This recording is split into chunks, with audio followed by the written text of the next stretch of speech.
Teksa Tirana zyrtare pret të ulet përballë shtetit helen për të negociuar për herë të dytë marrëveshjen detare, opozita i bën apel Greqisë të mos e vër paktin kusht për votën e saj pro që Shqipëria të marrë statusin e vendit kandidat. Deputeti i Partisë Socialiste Arben Malaj teksa kërkon që autoritetet shqiptare të hedhin dritë hap pas hapi mbi negociatat, i kërkon Greqisë të mos vër veton e saj për aspiratat integruese të vendit tonë. Nuk do të besoj që ka një qëndrim zyrtar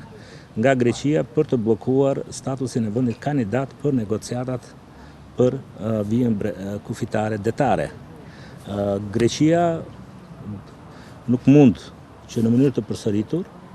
të bëhet bllokuese e proceseve integruese të vendeve të Ballkanit Perëndimor apo të fqinjve të saj. Pra edhe për vetë Greqinë, nëse do të jetë e vërtet, kjo është rruga e gabuar për të përdorur, si thua, atë instrumentin e veçantë që ka procesi i antarësimit në Bashkimin Evropian, që dhe vetoja e një vendi të vetëm mban pezull procesin e integrimit të antarëve të saj të rinj.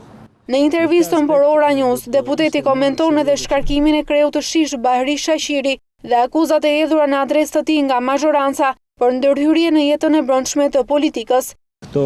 ndryshime pa transparencën e nevojshme dhe pa hapat institucionale cënojnë kredibilitetin e ndërtimit të shtetit ligjor. Elementi i dytë ka të bëjë me kredibilitetin e presidentit të ri. Pra detyra bazë e presidentit është që të ndihmojë që vendi të ketë një demokraci sa më funksionale, çka do thotë një ndarje të pushteteve, dhe një kontroll të tyre. Vlerësimi publik që shërbimi informativ shtetëror ka marrë nga partnerët e tij ndërkombëtar, duke filluar me NATO dhe Shtetet e Bashkuara të Amerikës, është shumë më i madh, shumë më i vlefshëm, shumë më i dobishëm se çdo rast konkret në të cilat qeveria pretendon se mund të kishte një bashkëpunim më të mirë institucional. Duke u ndalur te kufizimi i imunitetit, deputeti Malaj deklaron se dështimi në përmbylljen e këtij detyrimi, por edhe në përmbushjen e prioriteteve të tjera të vendosura nga Komisioni Evropian, do të dëmtojnë rrugën integruese të Shqipërisë. Dështimi për të plotësuar të 12 kushtet dhe mungesa e një